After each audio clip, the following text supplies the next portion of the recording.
Assalamualaikum warahmatullahi wabarakatuh. Alhamdulillahi rabbil alamin. Lahul ni'matu wa lahul fadlu wa lahul thana'ul hasan. Wassalawatullahil barrir rahim wal malaikatil muqarrabin ala sayyidina wa maulana Muhammadin wa ala alihi wa ashabihi tayyibin at-tahirin. Allahumma la sahla illa ma ja'altahu sahla wa anta taj'alul hazna idza syi'ta sahla. Allahumma arzuqna al-ikhlasa fin niyyati wal qawli wal amal wa ba'du. Ila Nabiyil Mustafa sallallahu alaihi wasallam wa ikhwanihi minal anbiya'i wal mursalin wa syuhada'i was salihin, khususan ila sultanil awliya Syekh Abdul Qadir Al-Jilani wa Syekh Ahmad Ar-Rifai wa Syekh Bahaidin Al-Naqsyabandi wa Syekh Abdullah Al-Harari wa ila arwahi muassisi jam'iyyati Nahdlatul Ulama Syekh Muhammad Hashim Ash'ari wa Syekh Bisri Sansuri wa Syekh Abdul Wahab Hasbuh wa ila arwahi jami'i ahli al-qubur minal muslimin wal muslimat. Al-Fatihah. A'udzu billahi minasy syaithanir rajim. Bismillahirrahmanirrahim. Alhamdulillahi rabbil alamin. Ar-Rahmanir Rahim. Maliki yaumiddin. Iyyaka na'budu wa iyyaka nasta'in. Ihdinas siratal mustaqim. Siratal ladzina an'amta 'alaihim ghairil maghdubi 'alaihim waladdallin. Amin. Hadirin hadirat kaum muslimin muslimat pemirsa Madu TV rahimakumullah. Alhamdulillah, kita sangat bersyukur kepada Allah Subhanahu wa taala. Pada pagi hari ini Allah Subhanahu wa taala masih melimpahkan nikmat-nikmatnya kepada kita semuanya, terutama nikmat taufik, karena hanya dengan taufik Allah Subhanahu wa taala kita memiliki kemampuan untuk melakukan amal ketaatan, yaitu berupa hadir dalam majelis ilmu agama. Semoga Allah Subhanahu wa taala memberikan keistiqomahan kepada kita semuanya. Amin ya rabbal alamin. Shalawat dan salam semoga tetap terlimpahkan kepada Nabi Agung Nabi Muhammad sallallahu alaihi wasallam, para sahabatnya, keluarganya, serta seluruh umat Islam yang mengikuti beliau ila yaumil qiyamah. Kita ikhlaskan niat kita masing-masing, kita ngaji lillahi ta'ala. Kita masih pada babu tafadhuli ahlil imani fil a'mal. Qala Abu Abdullah Al-Bukhari, haddatsana Muhammad bin Ubaidillah qala haddatsana Ibrahim bin Sa'd an Salihin an Ibn Shihab an Abi Umamah bin Sahl annahu sami'a Aba Sa'id Al-Khudriyya yaqul qala ustahu sapa Rasulullah sallallahu alaihi wasallam, baina ana naimun ra'aitun nasa yu'raduna alayya wa alaihim qumusun minha ma yablughu thudiyya wa minha ma duna dhalika wa urida Umar bin al-Khattab wa alaihi qamisun yajurruhu. Bainama ana ing dalem antarane utawi kita utawi ingsun iku naimun wong kang turu, raaitu ningali sapa ingsun annasa ing menungso yu'raduna den tampaaken sapa annas alayya ing atase ingsun wa alaihim lan iku ing atase annas kumusun utawi pira-pira gamis minha setengah sangking kumus ma utawi gamis ya beluhu kang tumeka apa ma asudiyya ing pira-pira susune wa min halan iku setengah sangking kumus ma utawi qamis duna dzalika kang sak ngisore sudiyya wa urida lan den tampaaken sapa Umar bin Khattab wa alaihi lan iku ing atase Umar bin Khattab qamisun utawi kamis ya jurruhu kang narik sapa Umar ing kamis. Qalu pada ngucap sapa para sahabat fama mongko apa awalta nakwil sapa panjenengan zalika ing mangkono ngimpi ya Rasulullah. Qala jawab sapa kanjeng Nabi ad-dina ing agama.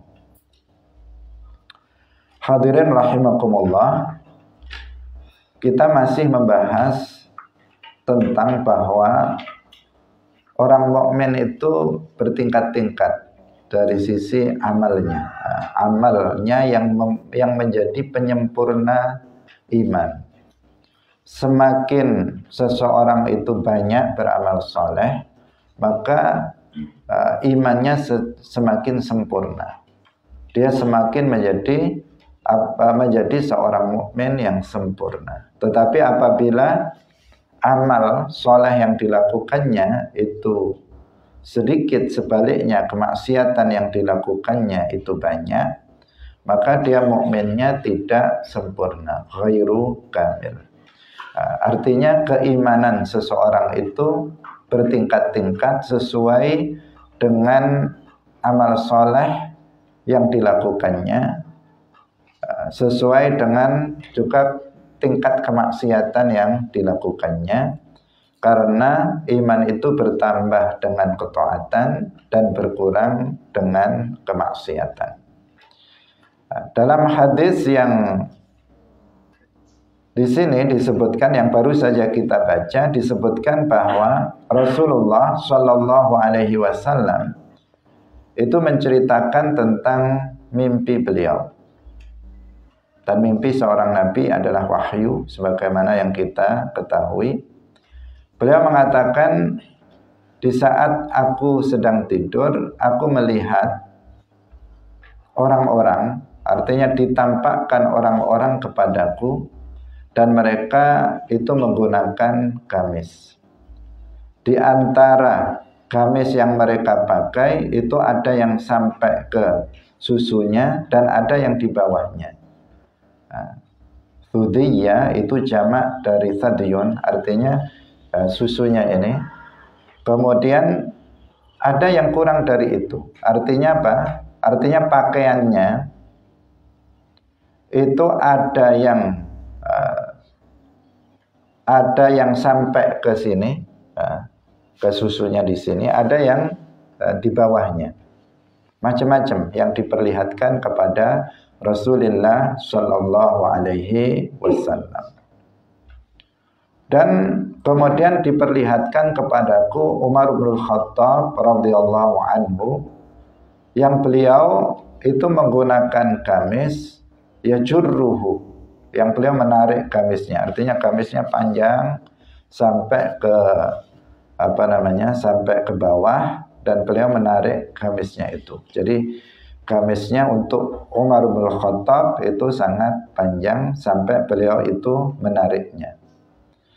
Kemudian para sahabat bertanya, bagaimana engkau mentakwilkan mimpi itu, wahai Rasulullah? Rasulullah menjawab, ad-din, yaitu agama.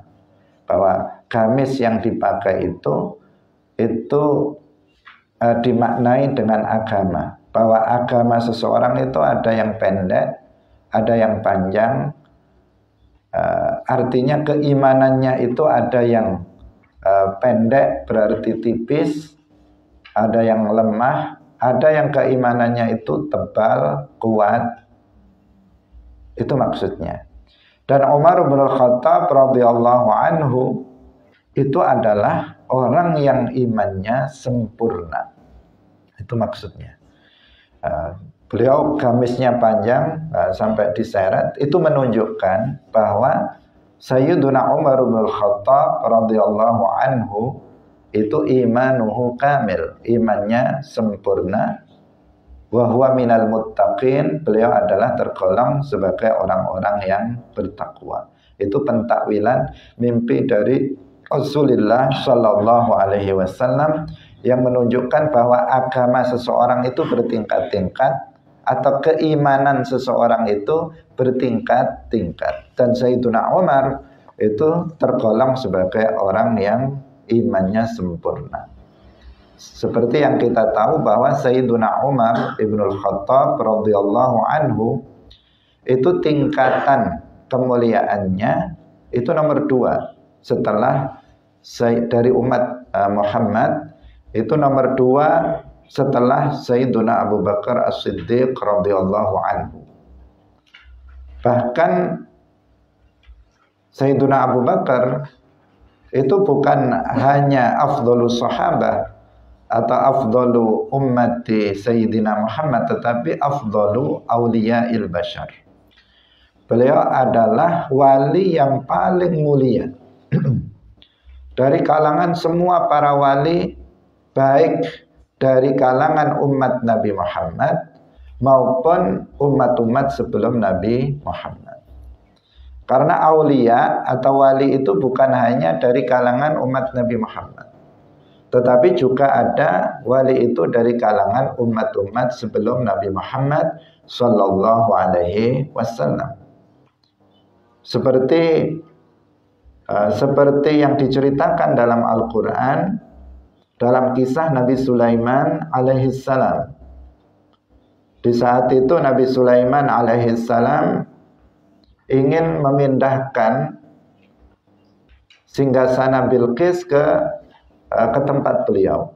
Kemudian ada ifrit yang menawarkan diri untuk bisa memindahkannya sebelum Nabi Sulaiman alaihissalam itu berdiri dari tempat duduknya. Tetapi kemudian ada seorang laki-laki, seorang waliullah dari umat Nabi Sulaiman yang kemudian sanggup memindahkan singgasana Bilqis lebih cepat dari itu, yaitu sebelum beliau mengkedipkan matanya. Nah, maka dia laki-laki dari kalangan manusia itu adalah seorang wali dan itu adalah karomahnya. Nah, dia bisa memindahkan singgasana Bilqis dalam sekejap mata. Nah, menunjukkan bahwa ada wali dari kalangan umat sebelum Nabi Muhammad Sallallahu Alaihi Wasallam. Ada juga orang namanya Luqman Al-Hakim. Kemudian ada Sayyidah Maryam yang menurut pendapat yang kuat beliau adalah juga seorang wali. Asiyah juga seorang waliyah, seorang wali dari kalangan perempuan. Artinya para wali itu ada sebelum umatnya Nabi Muhammad Sallallahu Alaihi Wasallam. Dan Sayyiduna Abu Bakar itu afdalu awliya'il bashar. Setelah itu Umar bin Khattab, kemudian Utsman bin Affan, kemudian Ali bin Abi Thalib radhiyallahu anhum. Artinya iman mereka sempurna. Ketika dikatakan imannya sempurna, maka dia adalah taqi, dia adalah saleh, dia adalah wali. Kalau waliullah maka imanuhu kamil, imannya sempurna. Dia menjalankan semua yang diwajibkan dan meninggalkan semua yang diharamkan, maka imannya sempurna.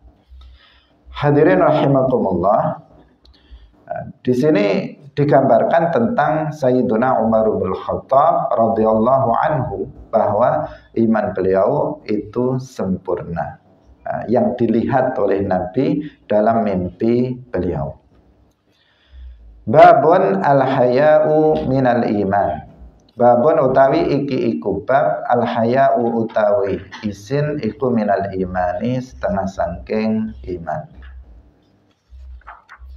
Qala haddatsana Abdullah bin Yusuf qala akhbarana Malik bin Anas an ibni Shihab an Salim bin Abdullah an abihi anna Rasulullah sallallahu alaihi wasallam satamani Rasulullah sallallahu alaihi wasallam iku marra lewat sapa Rasulullah ala rajulin ing atase wong lanang minal ansari saking ansor, saking golongan ansor.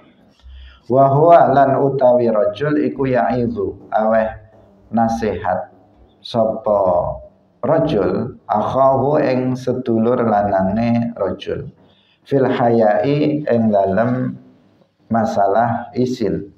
Faqala nuli dawuh sapa Rasulullah sallallahu alaihi wasallam, da'ahu ninggala sapa sira ing akhaka fa innal haya'a mongko satemene isin iku minal imani setengah sangking iman.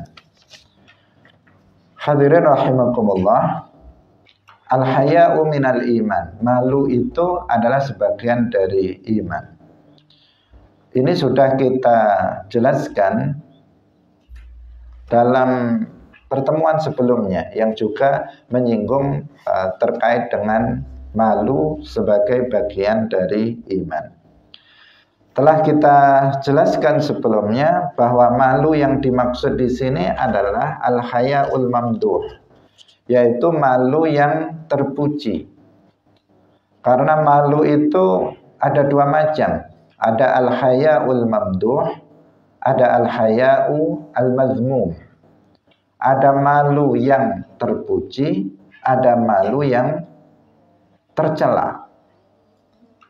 Al-haya al-mamduh, malu yang terpuji itu yaitu malu yang mendorong seseorang untuk menjauhi perkara-perkara yang buruk, mencegah seseorang melalaikan kewajibannya.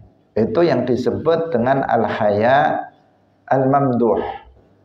Jadi dia adalah khuluqun yab'atsu ala ijtinabil qabih wa yamna minat taqsir fi haqqi dzil haqq. Artinya malu yang terpuji itu adalah sebuah jenis akhlak yang mendorong seseorang untuk bisa menjauhi hal-hal yang buruk dan mencegah seseorang lalai dari memenuhi kewajibannya. Itu yang disebut dengan al-haya'u al-mamduh. Karena ada rasa malu yang ada pada dirinya, maka kemudian dia nggak melakukan perbuatan-perbuatan yang buruk. Dia tidak melakukan berbagai macam maksiat karena rasa malu yang ada pada dirinya. Karena rasa malu yang ada pada dirinya, dia kemudian nggak berani untuk meninggalkan hal-hal yang wajib bagi dirinya. Itulah yang disebut dengan al-haya al-mamduh, yang merupakan yang disebut al-haya'u minal iman. Berarti al-haya'u minal iman artinya al-haya'ul mamduh minal iman. Dengan rasa malu yang ada pada dirinya, dia malu untuk misalnya membuka auratnya, dia malu untuk kemudian melakukan misalnya datang di tempat-tempat yang di situ penuh dengan kemaksiatan, dia malu, sehingga nggak jadi. Sebenarnya pengen dia melakukannya, tetapi karena malu, jadinya dia nggak jadi. Karena kalau hawa nafsu seseorang itu kan pengen untuk melakukan kemaksiatan. Karena hawa nafsu itu ammaratun bisu. Hawa nafsu orang biasa pada umumnya, kecuali hawa nafsunya para aulia, itu yang sudah berbalik karena sudah istiqomah, hawa nafsunya sudah tunduk. Ketika hawa nafsu belum tunduk oleh kita, seperti hawa nafsu kita pada umumnya, itu senantiasa menyuruh kita melakukan keburukan-keburukan, kemaksiatan-kemaksiatan. Tapi jika ada rasa malu pada diri kita, maka rasa malu itu akan menghalangi kita untuk melakukan apa yang diinginkan oleh hawa nafsu kita, sehingga kita nggak jadi melakukan perbuatan-perbuatan yang buruk. Itu. Sedangkan al-hayaul mazmum, malu yang tercela, itu yang sebaliknya, yaitu malu yang menjadikan seseorang menjauhi kebaikan dan yang menjauhkan seseorang dari melakukan kewajiban. Belajar ilmu agama itu wajib, tetapi karena malu dia nggak belajar ilmu agama. Wah, saya sudah tua, masa saya ngaji ilmu agama? Malu saya sama yang muda-muda. Jadi belajar apa enggak? Enggak jadi, wong malu.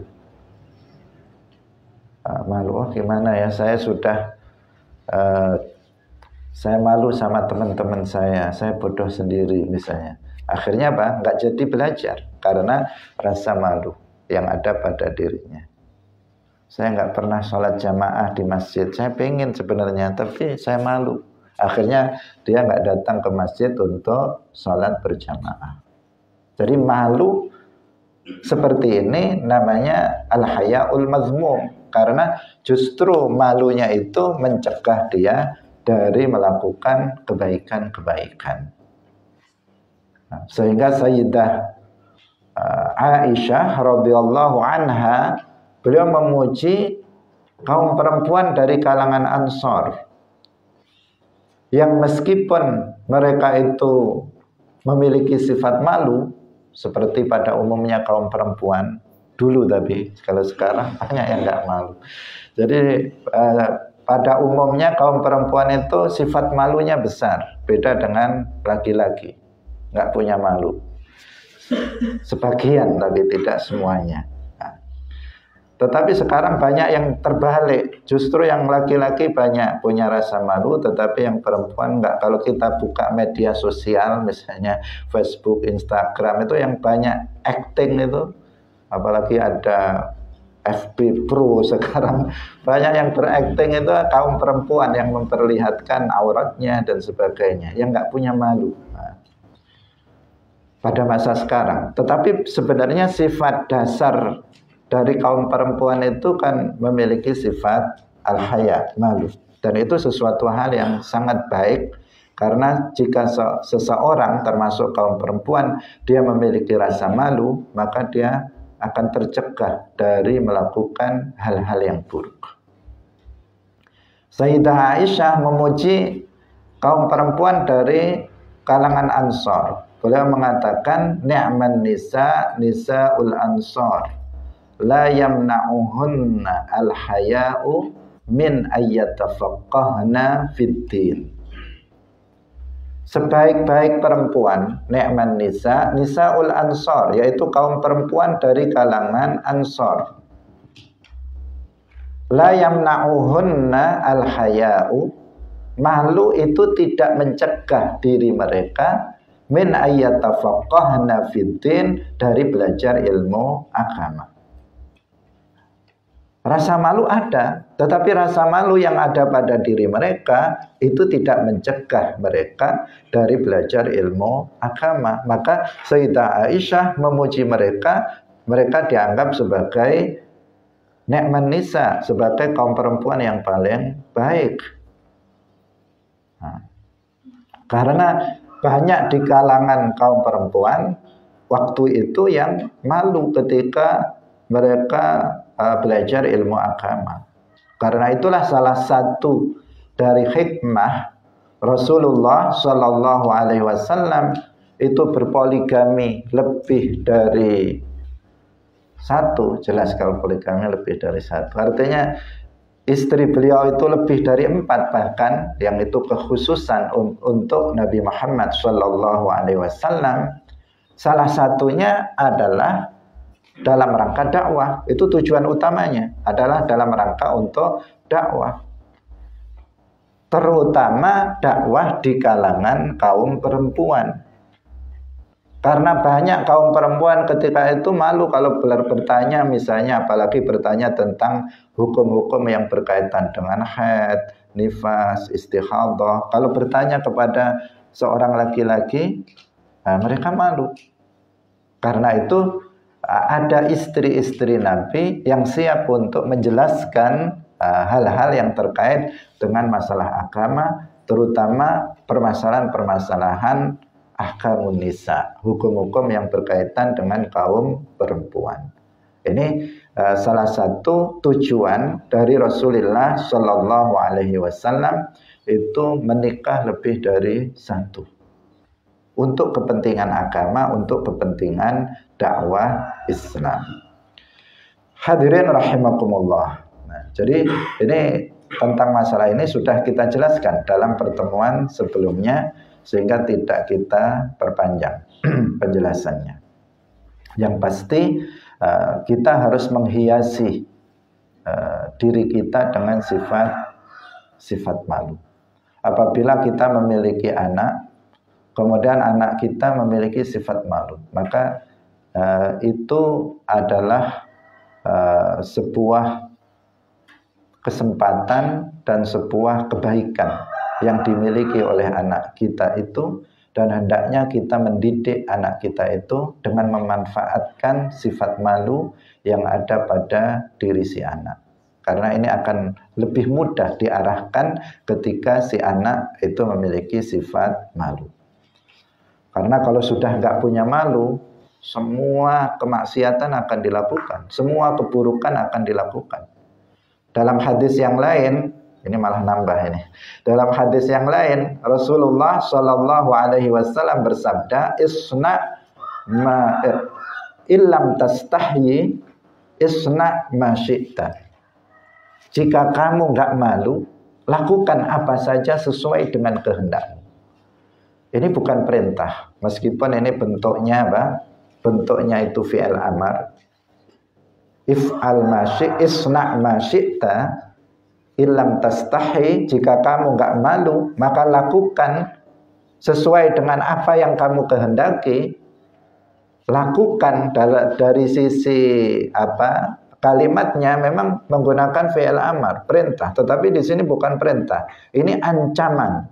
Nah, ini adalah sebuah ancaman bahwa kamu jika nggak punya malu, maka kamu akan melakukan berbagai macam kemaksiatan dan keburukan. Itu makna hadis illam tastahi fasna ma syi'ta. Bukan artinya perintah jika kamu nggak malu ya terserah, silahkan. Boleh-boleh saja kamu melakukan apa saja yang kamu kehendaki. Enggak. Ini adalah ancaman dari Rasulullah Shallallahu Alaihi Wasallam bagi siapa saja yang dia tidak memiliki rasa malu. Nah, ini penting ya, penting untuk kita perhatikan bersama. Ya, terutama kaum perempuan juga semuanya sebenarnya, tetapi melihat fenomena hari ini kita harus peringatkan agar rasa malu yang ada pada diri kita ini dipupuk. Jangan kemudian dihilangkan dari diri kita, karena jika seseorang sudah memiliki atau sudah kehilangan rasa malu, sifat malu pada dirinya, hancur semuanya. Selesai semuanya, karena berbagai keburukan dan kemaksiatan akan dilakukannya. Waspada, jangan sampai, karena sekali kita melanggar atau kita hilangkan rasa malu itu, maka bisa seterusnya akan hilang rasa malu itu dari diri kita. Babun, tadi kita kembali kepada hadis, malah belum kita jelaskan hadisnya.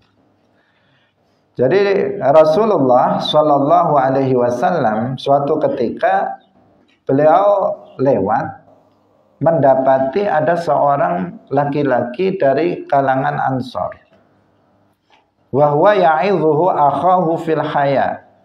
Ya'idhu itu asal maknanya memberi nasihat. Tetapi ya'idhu yang dimaksud di sini artinya apa? Dia yu'atibuhu. Yu'atibu akhahu fil haya. Dia itu mencela saudaranya yang pemalu. Kamu itu jangan malu lah, jangan pemalu lah. Masa gitu aja malu dan sebagainya. Pokoknya dia mencela saudaranya yang terlalu pemalu. Intinya kamu jangan malu lah dan seterusnya. Itu yang dimaksud di sini. Ya'idhu akhahu fil haya. Nabi tahu ini kenapa saudaranya punya rasa malu kok malah dicela oleh laki-laki itu. Maka Nabi kemudian mengatakan da'hu. Biarkan dia, jangan dicaci, jangan dicela. Jangan dihardik orang yang memiliki rasa malu. Karena apa? Fa innal haya'a minal iman. Karena malu itu adalah bagian dari iman. Maksudnya al-haya, al-mamduh itu adalah bagian dari iman. Jadi kalau kita memiliki anak misalnya memiliki sifat malu, biarkan. Itu modal untuk kemudian dia akan bisa berakhlak mulia di kemudian hari. Jangan justru rasa malu itu suruh menghilangkan, tetapi diarahkan malu yang ke arah malu yang mamduh, bukan malu yang mazmum. Babun fa in tabu wa aqamus salata wa atuz zakata fa khallu sabilahum. Babun utawi iki iku bab fa in tabu mongko lamun tobat sapa wong-wong kafir. Tobatnya orang kafir itu dengan masuk ke dalam agama Islam. Fa in tabu mongko lamun tobat sapa wong-wong kafir kelawan manjing maring Islam, wa aqamu lan negaaken sapa wong akeh kang tadi kafir kemudian sekarang sudah masuk Islam, as-salata ing salat, wa atu lan padha nekani sapa wong az-zakata ing zakat, fa khallu mongko melepasno sapa sira kabeh sabilahum ing pira-pira dalane wong akeh mau. Qala haddatsana Abdullah bin Muhammadin al-Musnadiyyu qala haddatsana Abu Rauhin al-Haramiyyu ibnu Umar qala haddatsana Syu'batu an Waqid bin Muhammadin qala sami'tu abi sami'tu waskrungu sapa ingsun abi ing bapak ingsun iku yuhaddisu meriwayataken hadis sapa abi ani bin Umar saking ibni Umar, Abdullah ibni Umar, anna Rasulullah satamani Rasulullah sallallahu alaihi wasallam qala wasdawuh sapa Rasulullah umirtu wasdan perintah sapa ingsun an uqatila ing yen to merangi sapa ingsun annasa ing menungso kang kafir hatta yashhadu sehingga naksani sapa annas alla ilaha illallah ing satemene ora ana kang den sembah kelawan hak iku maujud illallahu kejaba Allah wa anna Muhammadan lan satemene Kanjeng Nabi Muhammad iku Rasulullah utusane Allah wa yuqimulan nakaaken sapa annas as-salata ing salat wa yu'tulan ngetakaken sapa annas az-zakata ing zakat. Fa idza fa'alu mongko tatkalane nglakoni sapa annas zalika ing mangkono-mangkono iku asamu mongko wis jaga sapa annas minni saking ingsun dima'ahum ing pira-pira ketiye annas wa amwalahum lan pira-pira bondone annas illa bihaqqil islami kejaba kelawan haqqi Islam wa hisabuhum lan utawi hisabe annas iku ala Allahi ing atase Allah. Hadirin rahimakumullah, hadis yang kita baca ini adalah hadis mutawatir. Hadis mutawatir. Hadis mutawatir itu seperti yang sudah kita bahas di awal adalah hadis yang diriwayatkan oleh sejumlah banyak orang yang tidak mungkin mereka bersepakat berbohong pada setiap tingkatannya. Dari kalangan para sahabat diriwayatkan oleh para sahabat yang jumlahnya sangat banyak, yang nggak mungkin mereka sepakat untuk berbohong. Dari kalangan tabi'in diriwayatkan oleh banyak sekali orang yang tidak mungkin mereka sepakat untuk berbohong. Begitu seterusnya. Maka itu hadis seperti itu namanya hadis mutawatir.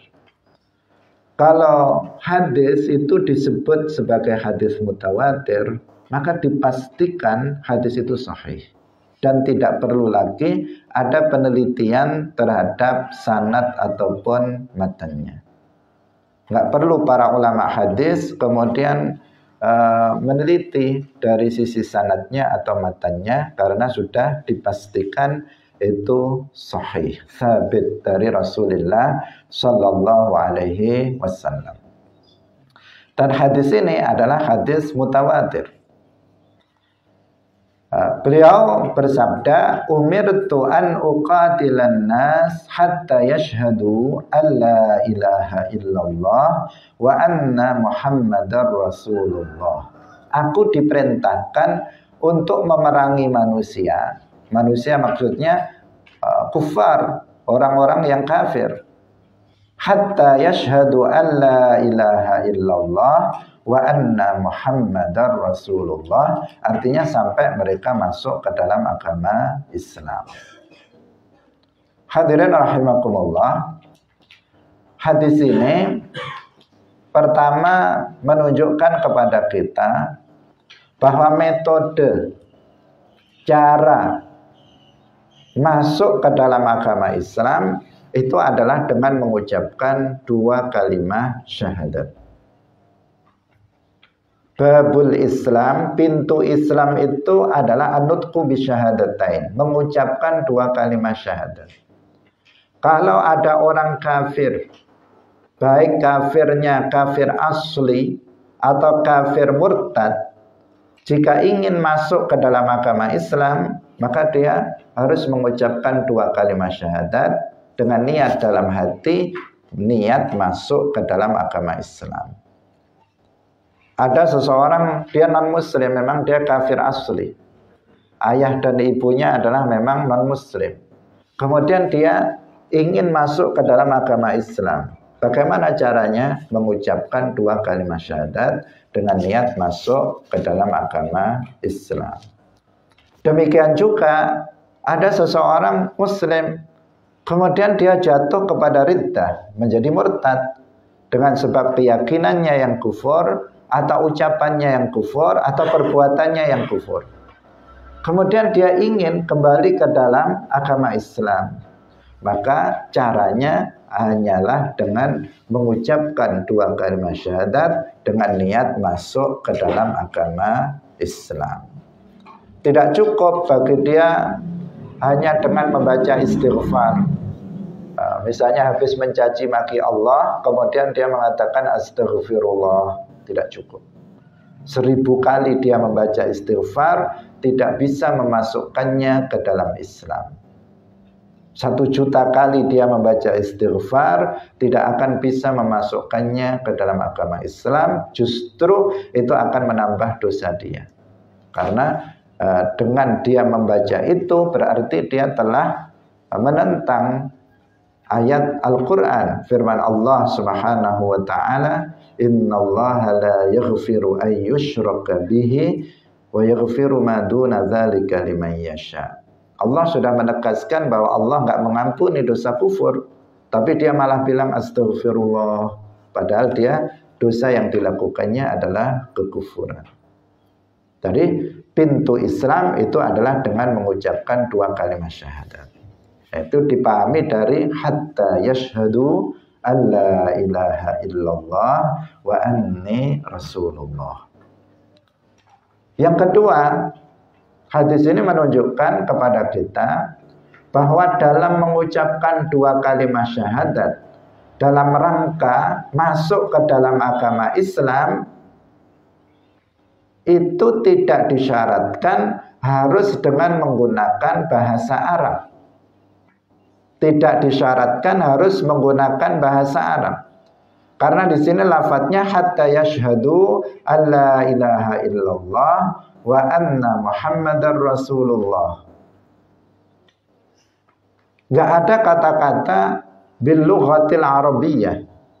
Enggak ada hatta yashhadu alla ilaha illallah wa anna Muhammadar Rasulullah bil lughatil arabiyyah. Enggak ada seperti itu. Enggak ada kata-kata harus dengan bahasa Arab. Maka para ulama menjelaskan untuk masuk Islam dalam membaca 2 kalimat syahadat tidak harus dengan bahasa Arab. Boleh dengan terjemahannya yang dia mampu. Misalnya dengan bahasa Indonesia, dengan bahasa Jawa, bahasa Melayu, bahasa Sulawesi, bahasa Batak atau bahasa Aceh atau bahasa Inggris misalnya, bisa dengan makna terjemahan dari makna 2 kalimat syahadat. Itu mencukupi untuk kemudian masuk ke dalam agama Islam. Ini yang kedua. Kemudian yang ketiga, hadis ini juga menegaskan kepada kita bahwa dalam Islam itu ada perang. Dalam rangka menyebarkan agama Islam itu ada perang. Bahwa Islam itu disebarluaskan dengan 2 cara. Yang pertama disebarluaskan dengan damai, dan yang kedua disebarluaskan dengan peperangan. Itu adalah fakta Al-Quran, fakta hadis, fakta sejarah yang menunjukkan adanya peperangan dalam Islam dalam rangka memasukkan orang-orang kafir ke dalam Islam. Lafadznya sangat jelas. Nabi mengatakan umirtu an uqatilan nas. Aku ini diperintah untuk memerangi orang-orang kafir. Dalam rangka apa? Dalam rangka untuk memasukkan mereka ke dalam Islam hatta yashhadu alla ilaha illallah wa anna Muhammadar Rasulullah. Nah, maka enggak benar jika dikatakan oleh sebagian orang bahwa Islam hanya disebarkan dengan secara damai. Enggak ada perang dalam Islam. Itu enggak benar. Kalau kita baca sejarah Nabi, banyak peperangan yang terjadi pada masa Rasulullah Shallallahu Alaihi Wasallam. Ada yang disebut dengan ghazawat, ada ghazwatu Badar, ghazwatu Uhud dan sebagainya. Banyak. Itu semuanya menunjukkan bahwa peperangan dalam Islam itu ada. Cuman perang dalam Islam itu ada ketentuannya, karena perang di sini jihad fisabilillah, dengan perang ini merupakan bagian dari syariat Islam, maka ada aturannya. Enggak seperti perang masa sekarang. Perang masa sekarang, Zionis misalnya menyerang umat Islam, enggak ada aturannya, enggak ada adabnya. Yang dibunuh kaum perempuan, anak-anak, bahkan kebanyakan korban mati itu adalah kaum perempuan dan anak-anak. Yang dalam Islam itu dalam perang itu harus dilindungi. Enggak boleh menghancurkan bangunan, tidak boleh merusak tanam-tanaman, pepohonan. Tetapi ini justru bangunan-bangunan yang dihancurkan. Bahkan meskipun nggak ada orangnya cuma 1 di gedung itu, gedungnya dirobohkan, rumah-rumah dihancurkan. Itu perang yang nggak beradab, bukan perang dalam Islam kayak begitu. Perang dalam Islam itu ada etika, ada adab yang harus dipenuhi, yang dijelaskan oleh para ulama dalam kitab-kitab fikih. Ada di sana babul jihad atau kitabul jihad. Hadirin yang dirahmati oleh Allah, tetapi kita nggak boleh mengingkari adanya jihad atau adanya perang fisik di dalam Islam. Nggak boleh mengingkarinya, karena Al-Quran menyebut berkali-kali perintah jihad, perintah perang fisik. Hadis juga demikian, termasuk hadis yang sedang kita baca. Nabi sendiri mengatakan, umirtu an uqatilan nas hatta yashhadu an la ilaha illallah wa anna muhammadar rasulullah. Kemudian yang harus kita pahami juga, tujuan perang di dalam Islam itu adalah untuk memasukkan orang ke dalam Islam. Untuk memasukkan orang ke dalam Islam, untuk menghilangkan kekufuran, untuk menghilangkan fitnah. Itu tujuan perang dalam Islam.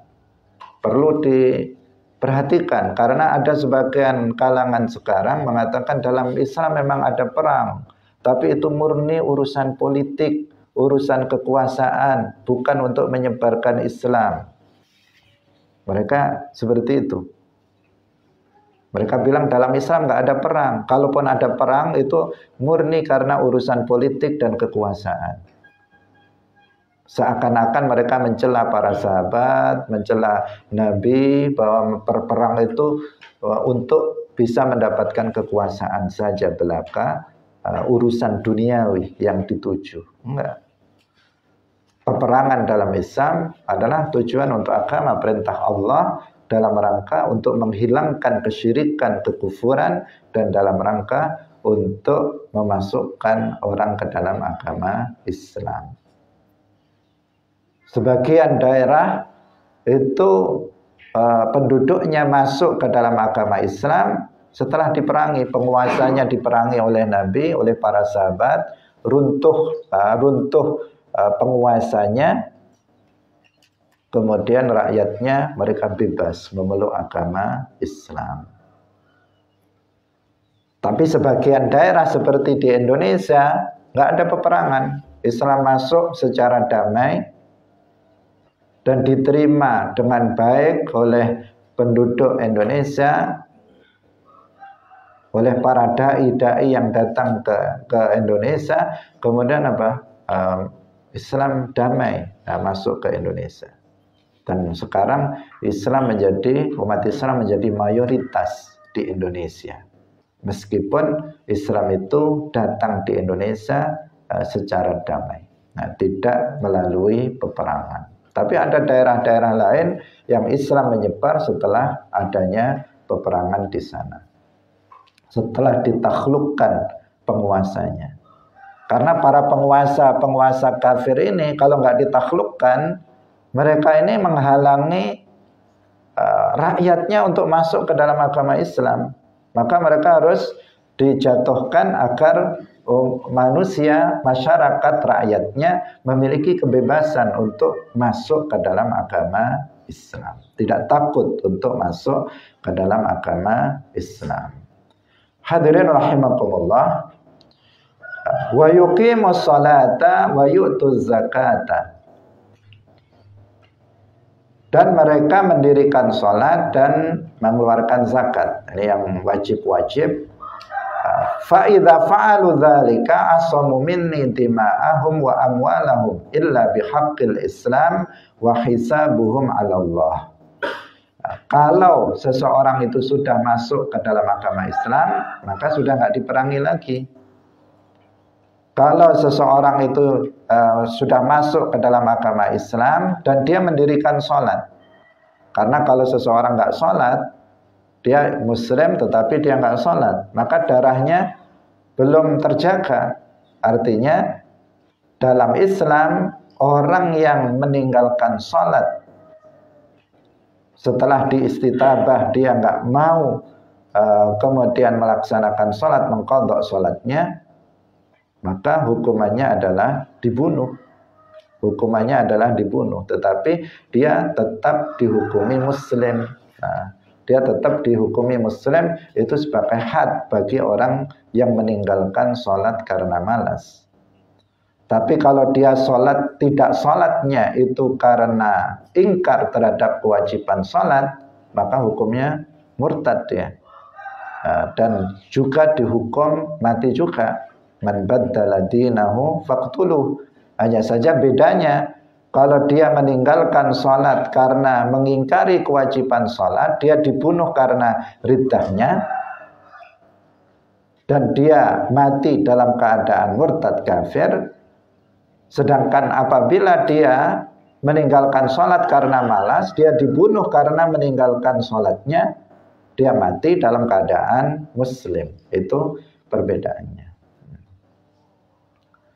Kemudian wayu'tu zakah, dan dia mau mengeluarkan zakat. Kalau zakat ini jika dilakukan perorangan, misalnya seseorang nggak mengeluarkan zakat perorangan, maka tidak ada had bunuh bagi mereka. Tetapi jika itu dilakukan seperti yang terjadi pada masa Sayyiduna Abu Bakar As-Siddiq radhiyallahu anhu, di mana orang-orang enggan mengeluarkan zakat secara beramai-ramai dan menentang khalifah. Dia ada khalifah yang mau ngambil zakat mereka, tetapi mereka nggak mau mengeluarkan zakat, justru menentang khalifah. Maka di situ Sayyiduna Abu Bakar memerangi mereka. Fa idza fa'alu dzalika asamu minni tima'ahum wa amwalahum. Artinya dia nggak, kalau asamu minni tima'ahum artinya mereka nggak boleh dibunuh. Asamu minni amwalahum artinya harta mereka itu tidak bisa atau tidak boleh untuk diambil, illa bihaqqil Islam, kecuali dengan hak Islam, wa hisabuhum 'ala Allah. Dengan hak Islam itu artinya kalau seseorang misalnya membunuh seorang muslim tanpa hak, maka ya dia dibunuh meskipun dia itu muslim, meskipun dia itu meskipun dia itu sholat, meskipun dia mengeluarkan zakat, tetapi dia membunuh seorang muslim tanpa hak, maka dia diqisas dengan dibunuh. Artinya di sini yang dimaksud illa bihaqqil Islam. Atau ada seseorang misalnya dia muslim, kemudian dia sholat, dia juga mengeluarkan zakat, tetapi dia berzina, zinanya zina muhsan, maka dia dirajam sampai mati. Itu yang dimaksud illa bihaqqil Islam. Artinya dia boleh dibunuh karena memang dalam rangka menegakkan had atas perbuatan dosa yang dilakukan oleh seseorang. Hadirin rahimakumullah, waktunya sudah habis. Semoga bermanfaat apa yang kita kaji pada pagi hari ini. Barakallahu fikum, wallahu muwaffiq ila aqwamit thoriq. Wassalamualaikum warahmatullahi wabarakatuh. La ilaha illallah. Allahumma salli ala sayyidina Muhammad wa ala alihi wa sahbihi wa sallim.